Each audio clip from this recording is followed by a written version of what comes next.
여러분 안녕하십니까? 라디오 전망대 송유라입니다. 11월의 첫날부터 궂은 날씨를 보이고 있습니다. 태풍 콩네이의 영향으로 제주와 남부지방에 강한 비바람을 뿌리고 있는데요. 11월에 태풍의 영향을 받는 것은 우리나라에서는 기상관측 120년 만에 처음 있는 일입니다. 이미 콩네이가 강타를 한 타이완에서는 피해가 속출하면서 사상자가 200명 넘게 나왔는데요.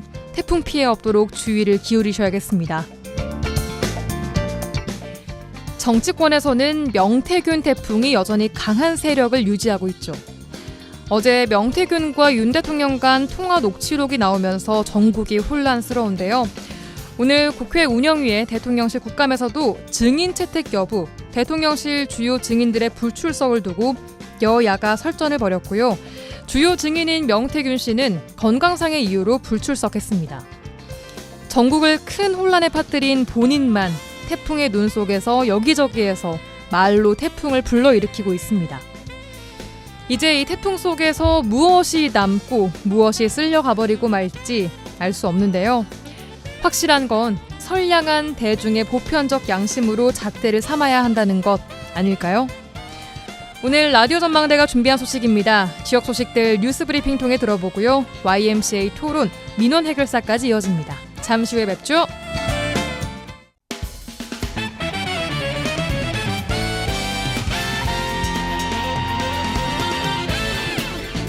라디오 전망대 11월 1일 금요일에 준비한 순서 출발하겠습니다. 지역 뉴스부터 정리해보죠. 뉴스 브리핑 GBS 뉴스 차범준 편집국장 연결합니다. 안녕하세요. 네, 안녕하세요. 네, 오늘은 여수 소식부터 듣겠습니다. 여수시가 직원 승진 인사 관련해서 인사위원이 아닌 담당 과장, 팀장이 특정 승진 대상자를 추천하는 절차를 진행해오다 경찰 수사를 받게 됐다고요? 네, 여수시가 승진 인사와 관련해 인사위원회 운영 과정에서 위원회 위원이 아닌데도 담당 과장과 팀장이 승진 대상자를 추천하고 인사위원회가 승진을 의결해온 관행이 감사에서 적발됐고 또 관련 행위가 경찰에 고발되면서 경찰로부터 수사를 받게 됐습니다. 예. 앞서 전남도는 여수시에 대한 감사를 통해 인사위원회의 부당한 승진 의결 행위가 관행으로 이루어져 왔다는 사실을 적발한 바 있는데요. 최근 지역의 주민이 이 국민신문고를 통해 지난해 전남도 감사에서 승진 인사 추천 방식 문제로 적발된 인사위원회 간사와 서기 등 시청 공무원들에 대한 수사 의뢰 민원이 접수됐습니다. 네. 여수경찰서는 관련 내용이 고발되자 수사과 지능범죄수사팀에 고발 내용을 배당했는데 지방공무원법에는 5급 공무원과 6급 이하 공무원의 승진 임용은 후보자 명부 순위가 높은 사람 순으로 임용하려는 결원 수에 대해 승진 임용 범위에 해당하는 사람을 대상으로 인사위원회의 사전 심의를 거쳐 임용하도록 규정되어 있습니다. 예. 이 공무원 신분인 인사위원회 간사와 서기는 지자체장이 그 소속 공무원 중에서 임명하고 간사는 위원장의 명을 받아 인사위원회 사무를 처리하고 서기는 간사를 보조하는 역할을 하게 돼 있는데 이 전남도는 여수시에 대한 감사 결과 고발인의 고발 내용에 이 간사와 서기가 추천한 사무관 등 승진 의결 대상자에 대해 임사위원들이 이 승진 후보자 명부 선순위자가 있는데도 이를 논의하지 않았고 이 추천자만 승진 대상자로 결정했다는 것입니다. 네, 관행이라는 이유로 법을 지키지 않은 거네요, 이게. 네, 결과적으로는 인사위원회가 이 서무와 보조 업무를 맡는 간사와 서기가 부당하게 추천한 이 승진 대상자를 의결할 셈입니다. 이 전남도는 여수시 인사위원회의 잘못된 절차를 거쳐 승진한 여수시 공무원이 8급에서부터 4급까지 수백 명에 이르는 것으로 드러났습니다. 예. 전남도는 감사를 통해 승진 후보자 명부 선순위자이면서도 추천을 받지 못한 공무원은 인사위원회에서 승진 심의를 받을 기회조차 없었고 네. 인사위원회 사전 심의 제도가 무력화됐다고 지적했습니다. 전남도는 여수시에 해당 당시 담당 팀장에 대해 훈계 조치할 것을 통보했고 여수시는 감사 결과에 대해 별다른 이견을 제시하지 않았습니다. 예.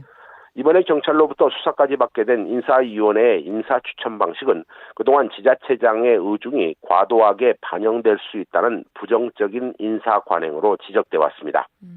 대법원은 2020년 승진 대상자를 사전에 결정한 후 인사위원회 간사와 서기 등이 추천해 인사위원회에서 추천한 자들을 승진 대상자로 의결할 수 있도록 유도하는 행위는 인사위원회의 사전 심의 제도에 부합하지 않다고 판결한 바 있습니다. 네.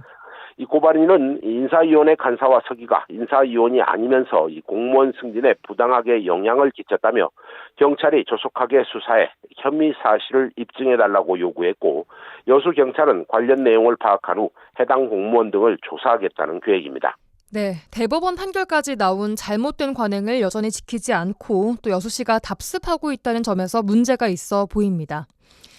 다음 소식 듣겠습니다. 지역 농민들이 농기계 사고를 대비해 들고 있는 농기계 종합보험이 농민들의 안전보다는 농협의 돈벌이 수단이 되고 있다. 이런 내용이 국회 국감에서 지적됐죠. 네, 고흥과 보성, 장흥, 강진 지역구 민주당 문금주 의원이 농기계 종합보험이 농민의 안전보다는 농협의 돈벌이 수단으로 이용되고 있다고 지적했습니다. 예.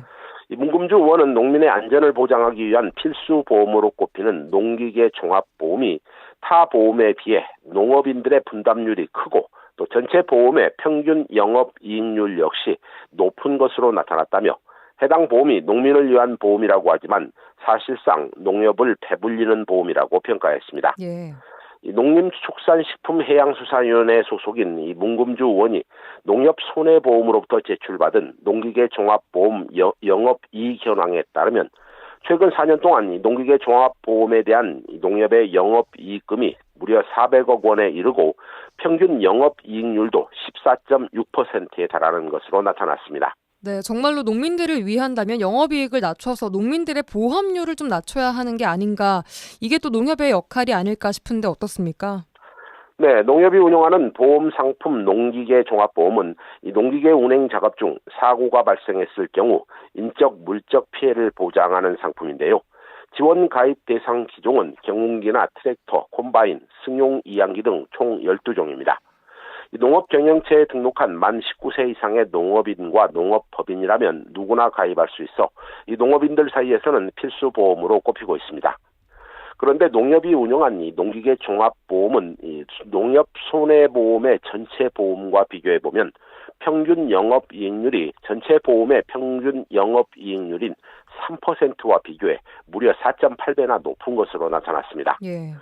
이 농협으로서는 손해보험의 효자 상품이라고도 할 수 있는데요. 이 농기계 종합보험료의 구성 비율을 올해 기준 분담 규율이 국비가 47.9%, 지자체가 30.6%, 농업인이 21.4%, 농협이 0.1%로 나타났는데 이 농협은 단 0.1%의 분담금만 내고 이 세금과 또 농민이 내는 보험료로 막대한 이윤을 남긴 셈입니다. 그러게요.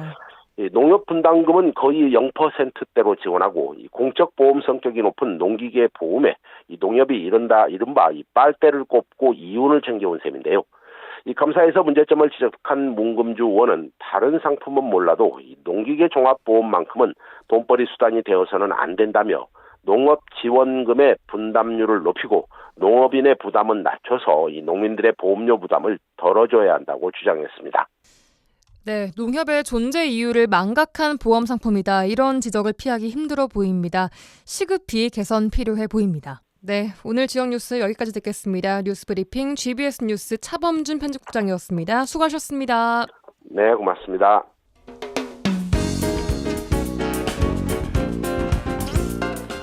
고충을 듣습니다. 라디오 전망대 민원 해결사. 민원 해결사 이미지 리포터와 함께합니다. 안녕하세요. 네, 안녕하십니까? 네, 내일입니다. 여수 세계박람회장 일대에서는 여수 밤바다를 배경으로 10만 개 불꽃이 밤하늘을 수놓을 예정입니다. 매년 20만 명이 넘는 방문객들이 오는 행사이기도 하고 이태원 참사 2주기와 맞물리면서 안전관리에 대한 관심이 더욱더 커지고 있죠. 여수 밤바다 불꽃축제는 서울, 포항, 부산과 함께 국내 대표 4대 불꽃축제로 손꼽히면서 매년 수많은 인파가 몰리는데요. 네. 올해도 지난해 비슷한 20만 명이 넘는 수의 방문객이 찾을 것으로 예상을 하고 있습니다. 그런데 특히 올해는요. 축제 장소가 이수신 광장에서 여수 세계 박람회장으로 변경이 됐습니다. 그랬죠. 네, 지난해까지는 이수신 광장 일대나 돌산 우두리 일대가 축제 주요 관람 구간을 뽑혔지만 올해는 장소가 더 넓어지면서 여수시가 관람존을 총 4곳으로 지정했습니다. 오, 네. 제1관람존은 엑스포 광장, 엑스포 해양 광장, 제2관람존이 아쿠아리움 광장, 제3관람존은 여수 신항과 엑스포 광장, 그리고 마지막 4관람존은 오동도입니다. 네. 이렇게 축제 장소가 변경되고 관람존이 늘어나면서 많은 인파가 어떻게 관리할지를 안전 매뉴얼에 대한 걱정이 커지고 있습니다. 네, 이태원 참사 발생한 지 2주기 됐습니다. 인파가 많이 모이는 축제의 안전에 대한 우려가 커지고 있는데 얼마 전 서울 성수동에서 열렸던 명품 브랜드 행사에서도 예상보다 많은 인파가 몰리면서 행사가 중단되는 일이 있었고요. 또 얼마 전 헬로윈데이에는 이태원 참사가 무색할 만큼 홍대 거리가 북새통을 이뤘다고 하죠. 네, 이런 상황들 보면요. 이태원 참사가 발생한 지 2년밖에 되지 않았지만 이 다중 밀집 사고에 대한 경각심이 낮아졌다는 것을 알 수 있습니다. 이 시민들은 축제장 일대에 20만 명이 넘는 인파가 몰릴 것으로 예상되면서 이 다중 밀집 사고에 대한 경각심을 높여야 한다고 얘기하고 있는데요. 네. 특히 가족 단위 방문객이 많기 때문에 안전에 대한 관리가 더욱 중요하다고 얘기합니다. 그런데 이번 축제를 앞두고요. 안전 대책보다는 장소 변경과 함께 이 대형 불꽃과 새로운 콘텐츠로 축제의 변화에 대부분을 초점 맞춘 것 같다는 얘기도 있었는데요. 이 즐거운 축제도 중요하지만 안전에 만전을 기하는 것이 훌륭한 축제가 될 수 있다고 지적하고 있습니다. 시민들 얘기 들어보시죠. 불감증이 항상 남아있는 것 같지는 않고 뭔가 나에게 위험이 뭔가 이렇게 위협감이 있을 때만 그런 생각이 있는 것 같고 평소에는 그런 생각들이 많이 없는 것 같아요. 근데 저번에 여의도 그 불꽃축제 지자체에서도 노력을 했나? 근데 저희 여수시는 잘 모르겠어요. 그러니까 그게 문제예요, 사실. 그 여수가 그 안전적인 거는 여수시에다가 또 온전히 맡기기보다는 또 시민들의 참여, 또 협조해서 하는 또 방법도 있을 것 같고 좀 걱정이 되긴 하네요. 학생들 많이 올 것 같은데 질서 잘 지켜서 안전하게 행사가 또 시작되고 끝나야 될 건데. 일단 여수시에서 어떻게 안전 대책을 세웠는지 사실 불안하기도 하고 저도 이제 어린아이들을 위한 뭔가는 대책은 필요하지 않을까. 경찰 배치라든지 안전요원 배치라든지 이런 게 좀 많이 필요하지 않나라는 생각이 좀 들기도 합니다. 네, 아무래도 걱정이 좀 되긴 한다. 이런 시민들의 얘기 듣고 왔습니다. 네. 이번 축제를 앞두고 여수시의 안전 대책을 또 계획을 했을 텐데 축제가 크게 변경됐지만 안전 대책은 지난해와 크게 다르지 않다고요. 네, 앞서 들으셨던 것처럼 시민들은요. 장소 변경에 따른 안전 대책이 꼭 필요하다고 지적합니다. 그런데 장소 변경에 따라 안전 대책은 크게 변하지 못했는데요. 지난해와 비슷하게 실시간 상황 모니터링을 하고요. 또 행사장과 주요 관람 구역에 종합 안내소와 응급의료 부스, 임시 화장실을 설치합니다. 또 현장에 충원할 인력은 지난해에 비해 좀 늘렸는데요. 네. 당연히 관람존이 늘어난 만큼 행사 인원이 늘어난 건 당연하겠죠. 예. 하지만 전반적인 안전 대책에 미흡한 부분이 있었습니다. 여수시의회 이석주 의원 통해서 축제 전반적인 안전 대비 상황에 대해 부족한 부분 들어봤습니다. 계획을 검토해보니까 작년과 확실히 크게 달라진 점이 많지 않았더라고요. 특히 군중 밀집도를 예측하고 이제 실시간으로 감지할 수 있는 시스템 보안이 조금 부족하더라고요. 인파 관리가 철저히 이루어져야 되는데 그런 부분이 좀 아쉽고 특히 안전용 배치 부분이 조금 부족한 것 같더라고요. 그리고 비상 상황 시에 대피가 원활하게 이루어질 수 있도록 그런 부분도 약간 미비했고 최근에 군중 밀집에 관한 그 조례가 발의가 됐었거든요. 근데 그 조례 내에 안전요원들은 복장을 별개로 해야 된다고 하는데 그런 부분이 조금 부족하지 않았나 싶습니다. 11월 1일 날 합동 점검이에요. 전라남도 여수시나 추진이나 유관기관. 내일이잖아요. 11월 2일. 오늘 합동 점검이 한다라는 것이 시기적으로 사실은 조금 너무 늦었지 않았냐. 이런 측면에서 조금 아쉬운 면이 있죠. 네, 여수시의회 이석주 의원 얘기였고요. 여수시가 축제 하루 전인 오늘 전반적인 행사 현장을 점검했다고 하고 또 행안부에서는 내일 행사 당일의 인파 안전관리 상황을 점검한다고 하는데 축제 안전관리 상황 점검이 너무 당일 혹은 하루 전날 이렇게 늦게 이루어지는 거 아닌가요?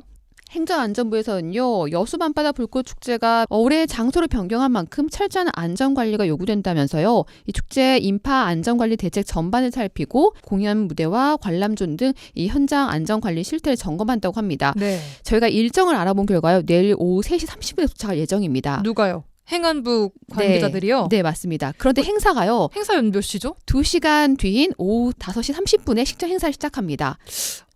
행사 2시간 전에 와서 점검을 한다고요? 네. 그런데 저희가 보통 이런 행사할 때 보면요, 많은 방문객이 오전 일찍부터 자리 잡고 축제를 좀 즐기려고 하는 경향이 있어요. 그렇죠. 행사 2시간 전에 CCTV 종합관제, 유관기관 간 비상 연락망, 또 응급환자 이송 등 이 상황 관리 체계를 점검하고 또 인파가 몰리는 주요 무대와 관람존 등 둘러보면서 불법 적침물 제거 등 조치 상황을 확인하는데 과연 얼마나 자세하게 또 철저히 관리할 수 있을지 우려가 크겠습니다. 그때 뭐 문제가 발생한다고 뭐 적발된다고 해도 이거를 처리할 시간도 물리적으로 좀 부족할 것 같다는 생각이 들거든요. 또 장소가 넓어졌잖아요. 네. 이게 엑스포장에서부터 오동도까지 굉장히 긴 거리가 됩니다. 이걸 2시간 동안 관리를 할 수 있을지 이게 굉장히 의미됩니다. 이 점검이 좀 실효성이 없어 보이는 건 맞습니다. 네. 자, 어떤 축제든지 가장 중요한 것이 안전입니다. 사소한 안전사고 하나 없이 아름다운 불꽃이 만발하는 여수 밤바다 불꽃 축제를 위한 안전점검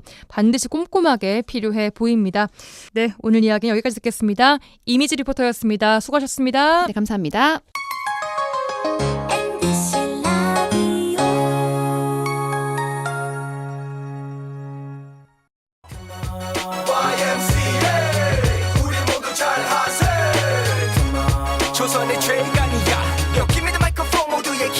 더 이상 짜고 치는 고스톱은 없다. 우리도 대본 없이 토론한다. 지역의 대표 스피커 두 분과 함께하는 YMCA 토론 시간입니다. 여수 순천 YMCA 김대희, 김석 총장님 두 분과 오늘도 함께하겠습니다. 두 분 어서 오세요. 네, 안녕하십니까. 네, 안녕하세요. 네, 11월이 됐고 11월 첫날 비가 추적추적 내립니다. 두 분 한 주간 잘 보내셨나요? 네, 뭐 여수 YMCA는 지난주에 후원의 밤을 했거든요. 가사리 생태교육관에서 가을밤 저녁에 300여 명의 후원자와 또 시민들, 회원들을 모시고 또 마을 주민들하고 함께 음악 축제 형식으로 후원의 밤을 했는데요. NGO들이 지금 시간이 전부 다 이 후원 행사들이 하고 있습니다. 어저께 저녁은 전남 녹색연합 찾아갔는데요. 광양읍에서 했는데 다음 주부터는 여수 시민협 또 여수 환경농협 등등 해서 11월 29일 순천 YMCA. 네, 수첩에 적어놨습니다. 이렇듯 비영리 기관 NGO 단체들은 대체적으로 이렇게 11월을 전후로 10월, 11월 이렇게 내년도 네. 운동할 보통 우리가 이제 운동 자금이라 그러죠. 독립 자금 하듯이 십시일반이라고 하죠. 그렇게 해서 어떻든 적게는 뭐 3천만 원, 많게는 1억 이상을 뭐 모금을 해야지만이 내년도 사업이 이루어지는 형태라서 네. 아마 주변에서 어느 NGO 단체들 후원의 밤 하자 그러면 꼭 시간을 내셔서 같이 가주면 좋겠습니다. 아, 잘 되셨나 봐요. 표정이 지난주보다 훨씬 좋아지신 기분입니다. 김대희 총장님 맞나요? 김대희 총장님 후원에 잘 됐어요. 네, 제가 갔는데 네. 아이고 너무 감동이더라고요. 그래요. 김석 총장님은 아직 후원의 밤을 안 여셔서 표정이 네, 힘들어 죽겠습니다. 하여튼 뭐 잘 될 줄로 믿고. 예. 네. 한 주간 잘 보내셨어요? 예, 뭐 많은 일이 있었습니다. 일단 지난 29일 날 6.15 합창단이 순천에 있거든요. 6.15 하면은 우리 김대중 전 대통령과 그다음에 누구죠? 김정은의 아버지가 누구죠? 갑자기 이름이 생각이 나네. 김정일. 예. 남북 정상회담이 있었던 그걸 기념해서 한반도의 평화와 통일을 바라는 마음으로 순천에 와 있는 6.15 합창단이 있어요. 이 합창단이 엄청난 공연을 했습니다. 모두가 기억하실지 모르겠지만 미선이 효순이 그 기념관을 건립하기 위한 공연을 하는데 까맣게 좀 잊고 있었어요, 사실은. 2002년도 그 뜨거웠던 그 월드컵 열기 때 두 여중생이 미군의 장갑차에 의해서 희생이 됐는데 그것이 나중에 이제 알려져서 촛불 집회의 시작이 되고 광화문 광장과 서울시청 앞 광장을 굉장히 가득 메워서 촛불 집회 기원이 됐던 효순이 미선이 기념관을 건립한다는 음악회였는데 그걸 준비하는 과정과 내용들을 좀 봤는데 너무 감동적이었고 많이 울고 그랬습니다. 그리고 9월 30일, 31일 이틀 동안 호남 제주 지역에 있는 YMCA 이사장님들 그리고 삼총장님들 한 40여 분 정도가 이 여수 순천 11구 76주년을 맞이해서 다크 투어를 1박 2일 동안 진행을 했습니다. 그래서 호남제주 YMCA가 이 관련해서 아마 입장도 내세우게 될 것 같고, 그다음에 특별법 개정하라고 하는 요구들도 좀 하게 될 것 같습니다. 그리고 어제 31일 날 제가 MBC 여수 MBC 시청자 위원이거든요. 맞아요. 어제 되게 조금 좀 벅찼습니다. 왜냐하면 라디오 전망대가 다시 시작한 것에 대해서 네. 그 많은 시청자 위원님들께서 막 박수도 보내주고 잘하셨다고 이야기해 주시고, 예, 또 뭐 그랬던 것 같고, 그다음에 우리 시청자 위원장님께서 우리 그 강문식 8호 회장님이신데 첫 서두에 언급하셨던 민원에 대한 이야기를 하셨어요. 굉장히 좀 울림이 있었던 건데, 사실은 민원이라고 하는 것이 처음 시작도 민원으로 하게 되고, 무슨 일을 시작할 때 민원 때문에 하기도 되고, 예. 무슨 일을 못할 때 민원 때문에 또 못하기도 하게 되잖아요. 예.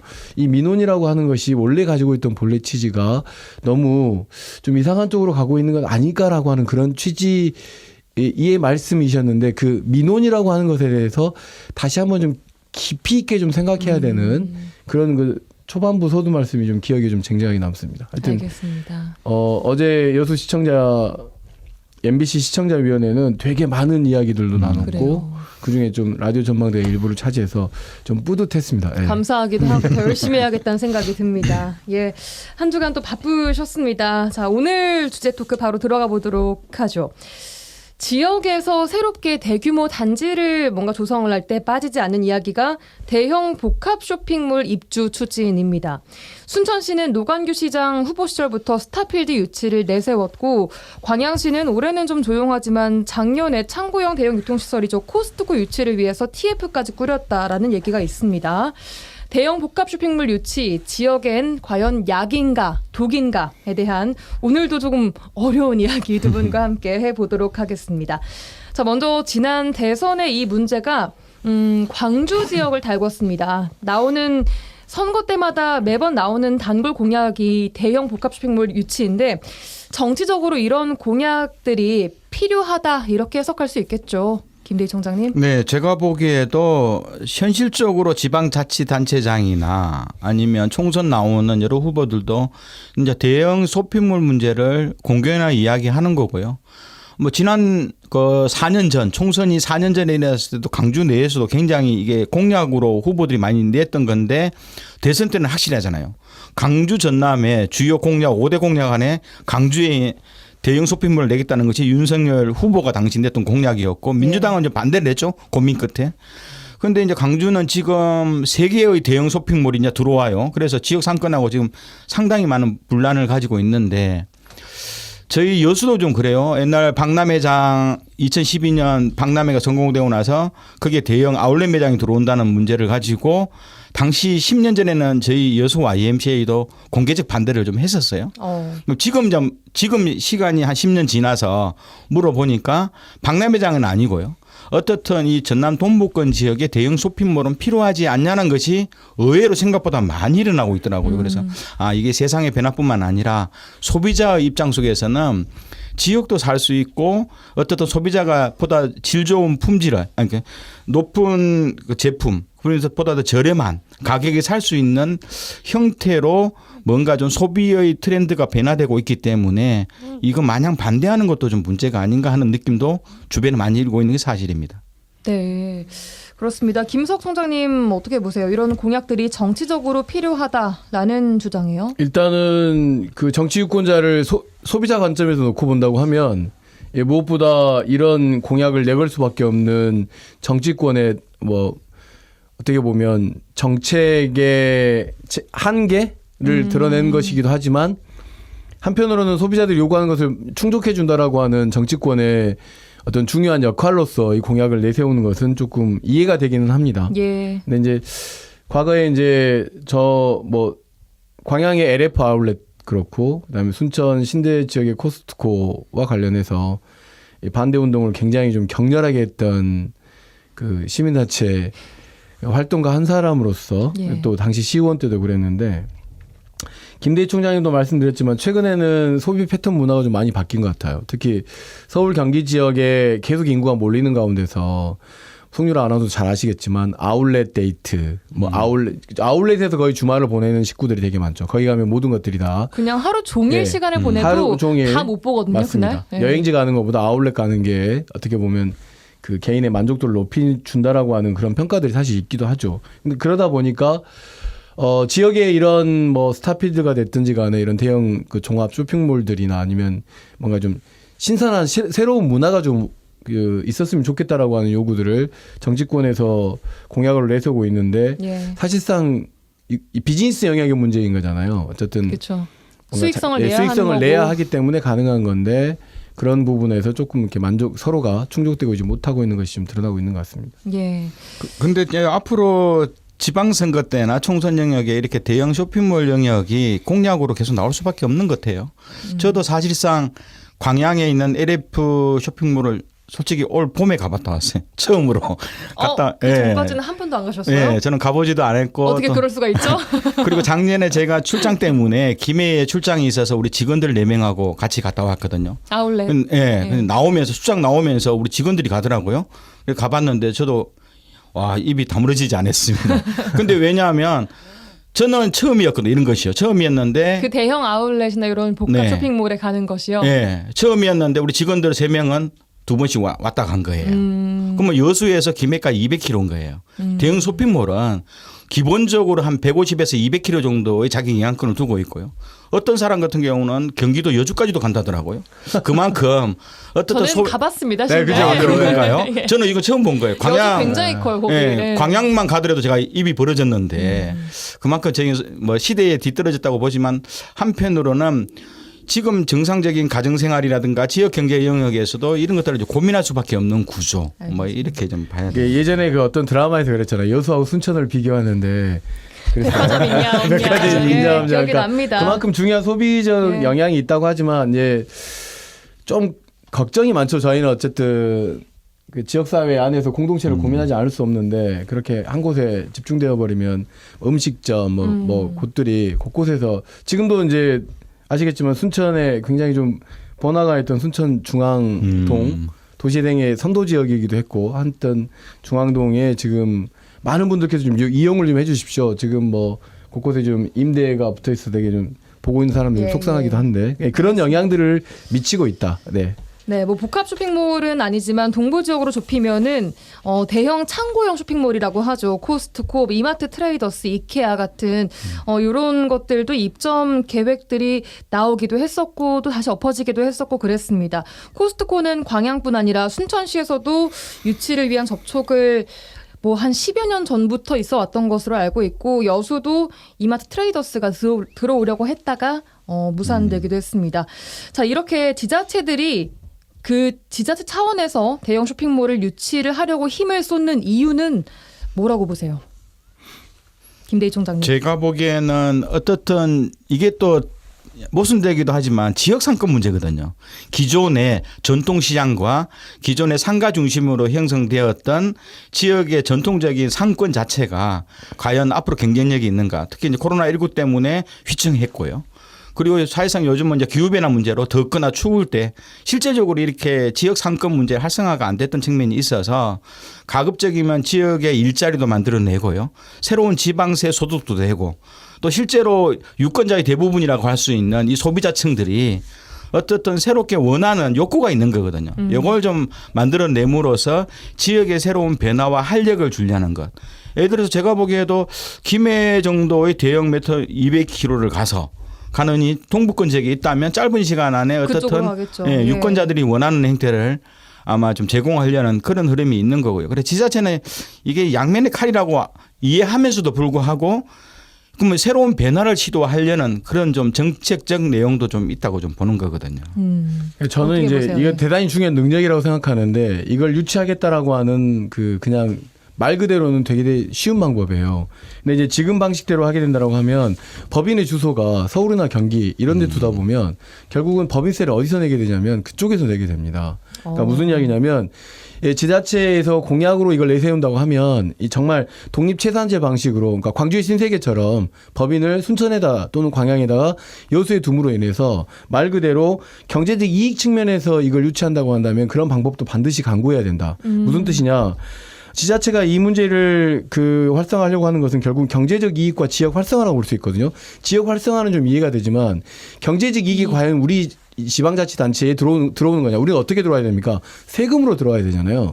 그럼 세금을 그렇게 많이 거둘 수 있는 방법을 찾아내거나 또 그것이 유치되는 대형 쇼핑몰하고 좀 이렇게 그걸 협의가 된다거나 이런 문제가 있어야 되는데 우리가 지난번 제가 그 코스트코나 이렇게 LF 이야기하면서 가장 크게 내세웠던 것들이 그거죠.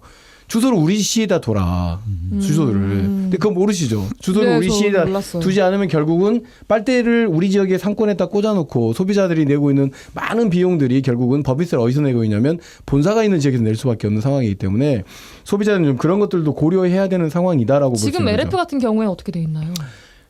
아마도 LF의 주소가 정확하게 본사가 아마 서울 경기권에 그대로 유지되고 있을 그래요. 겁니다. 한번 확인이 좀 필요할 것 같고요. 그다음에 알겠습니다.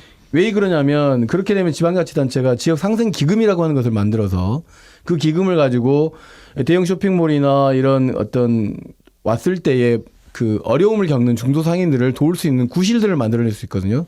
이제 그렇지 않다 보면 이 부분은 결국은 또 비즈니스 영역이단 말이에요. 갑자기 사업이 안 되다 보면 갑자기 또 떠나버렸을 때 생기는 또 그 공동화 현상 이런 문제들까지도 행정은 고려해야 된다라고 하는 것을 꼭 말씀드리고 싶습니다. 알겠습니다.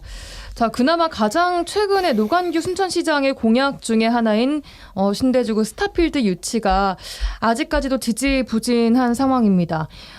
최근 여수 MBC 보도에 따르면은 신세계 측에서는 순천의 건립을 검토하지 않고 있다. 또 뭐 광주에 지을 예정이라서 전남에 추가로 짓지 않을 것이다라는 입장을 밝힌 것으로 보도가 나왔는데 다른 지역도 마찬가지로 이렇게 번번이 대형 쇼핑몰 유치가 무산되는 이유를 또 짚어봐야 할 것 같습니다. 현실적으로 이제 일반 그 대기업이나 거대 자본이 이제 1조 원 가까이를 투자해서 결국 일정하게 이익을 가져와야 되는데요.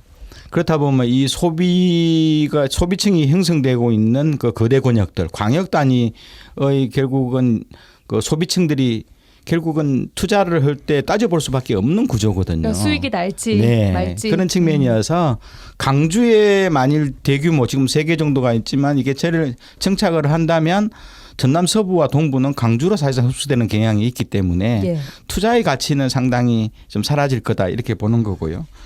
대신 어떻든 지자체 입장 속에서는 최근에 여수시도 시의회에서 조례를 만들었죠. 조례를 좀 보강해서 대규모 이게 물류 유통업체가 들어왔을 때 보조금을 통해서 지원을 하는 조건들.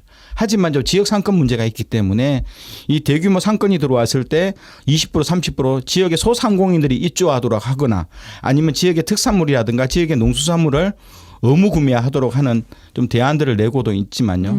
이런 것들이 사실상 이 대자본이나 기업 입장 속에서는 탐탁치 않은 상황으로 좀 보는 거죠. 예. 어떻게 보세요? 일단 뭐 지역에 이런 대형 할인마트나 이런 것들이 들어오기 위해서 유통산업 발전법이라는 게 있거든요. 좀 이게 신고가 아니라 허가제로 되어 있어요. 사업 조정 신청을 해야 되고, 네. 그다음에 상권 영향 평가도 좀 해야 되고, 그다음에 지자체 허가도 받아야 되고, 영업 시간과 의무효율 준수를 좀 해야 되는 이런 절차들이 과거에 이제 워낙 대형마트가 골목 상권을 너무 힘들게 한다라고 해서 어떤 경제 민주화와 관련된 연관된 법률로 만들어진 거란 말이죠. 예. 그러니까 무슨 이야기냐면은 일단은 비즈니스를 하는 그 대형 할인점과 또는 뭐 이런 그런 것들을 만드는 지역에서는 필요로 할지는 모르겠지만은 막상 수익이라고 하는 것, 이익이라고 하는 것에 대해서 업주 측에서 좀 고려가 좀 있었을 것이라고 보고요. 그러니까 그만큼 수익에 대한 그렇다고 하면 자치단체 쪽에서는 만약에 순천이라고 한다면 순천형으로 한번 해보자라고 하는 제안들이 있었을 것 같아요. 예. 예.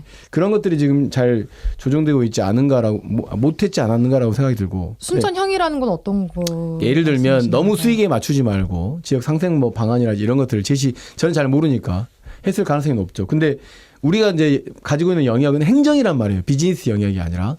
행정은 결국은 효율성을 따지지 않아요. 그러니까 기업은 효율성을 따지는 거고 순천시는 효과성을 따지는 거죠. 그러니까 내가 내고 있는 세금이 10,000원이라고 한다면 이 10,000원을 순천시가 걷어가지고 전체 27만 시민에게 효과성을 발휘해야지 특정한 사람들에게 발휘되면 안 되기 때문에 행정이 가지고 있는 굉장히 좀 뭐랄까 그 유연하지 못한 그런 것들과 그다음에 비즈니스가 가지고 있는 효율성, 그다음에 이익 중심 이러다 보니까 뭔가 좀 않지 않을까라고 하는 것을 좀 조심스럽게 뭐 미루어 짐작한다면 그럴 수 있겠죠. 예. 그 유치가 무산되는 이유 중에 혹시 뭐 시장이나 국회의원 등등 이런 사업 당사자의 유치 의지나 리더십 문제는 어떻게 보세요? 저는 그것과 무관하다고 생각해요. 무관하다. 예, 만약 예를 들어서 아까 앞서도 말씀드린 의지가 없는 건 아니라고 보는데 뭐 그렇다고 그 기업을 위해서 특혜를 주기 위해서 어떤 부지를 뭐 어떻게 이럴 수는 없어요.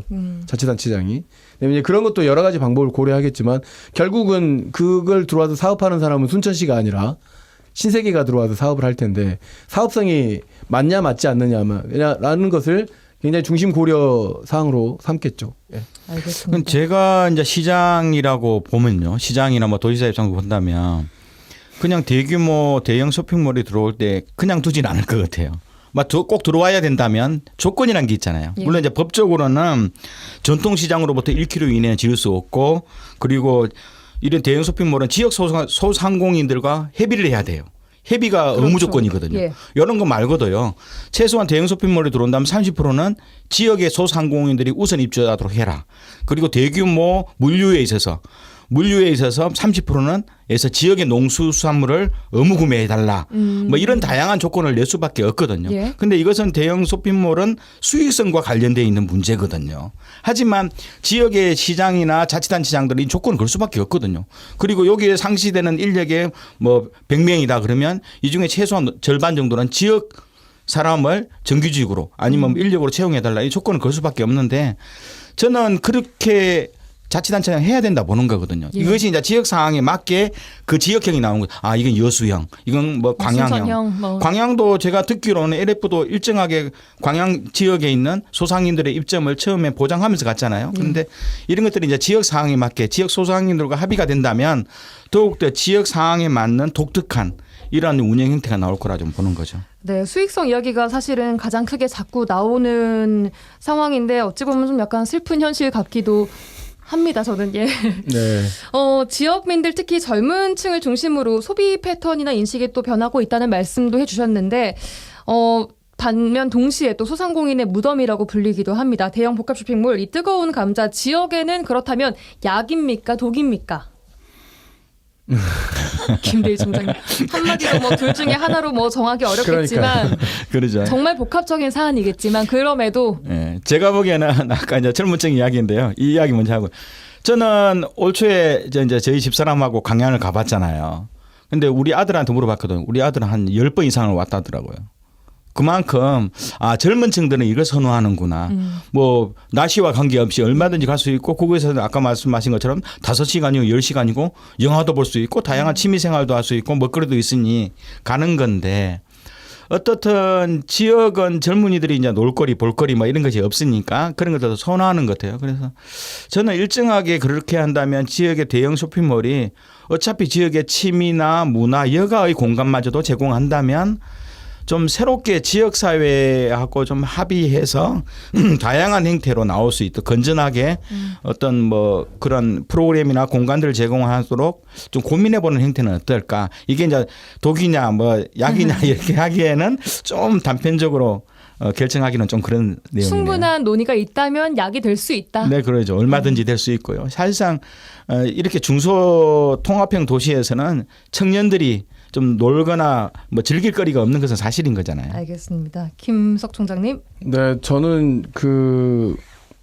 일단 뭐 소상공인들과 상생할 수 있는 방안이 사실상 없습니다. 미안하지만. 그렇다고 보세요? 예, 사례들을 놓고 보더라도 몇 차례 뭐 하남이나 이런 사례들이 나오긴 하지만 지역의 그러니까 소상공인들이 좀 입점할 수 있게끔 약간의 어떤 한 전체 퍼즐 중에 한 플럭 이렇게 넣는 거거든요. 그러니까 뭐냐면 유치하거나 유치하지 못하거나 이 방법도 저는 좀 맞지 않다고 생각해요. 유치라는 게 세계 박람회를 유치하는 겁니까? 아니죠. 그러니까 사업을 잘할 수 있게끔 우리가 조건을 만들 테니까 올 수 있느냐 없느냐라고 하는 것들을 만들어야 되고 예. 거기서 발생되는 것들이 좀 지역을 위해서 좀 사용될 수 있도록 하자. 예를 들면 여수산단 같은 거죠. 여수산단이 많은 공해들을 뭐 문제적 사회적 문제를 놔두고 있지만 지역 상생기금을 만들어내고 지역의 인재들이 또는 지역에 있는 일꾼들이 일자리를 만들어내고 있는 부분에서 한 또아리를 이렇게 틀고 있고 굉장히 전남 동부권역에서 중요한 경제적, 사회적 뭐 굉장히 큰 인프라를 차지고 있잖아요.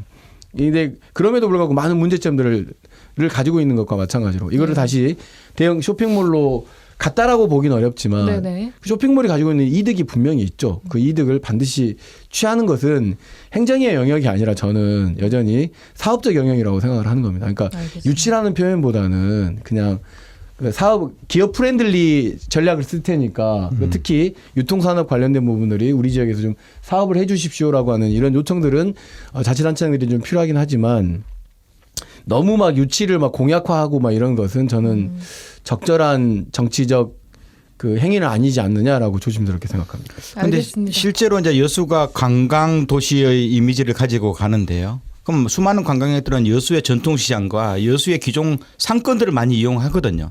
대형 아울렛 매장이나 대형 쇼핑몰보다는 기존의 문화로 형성되어 있던 지역의 이러한 상권들을 찾아가는데 저는 대형 쇼핑몰에 들어오면서 꼭 부담해야 될 것이 교통유발 부담금이거든요. 좀 이거는 금액들을 좀 높게 해서 어떻든 대규모 교통 혼잡은 발생하니까요.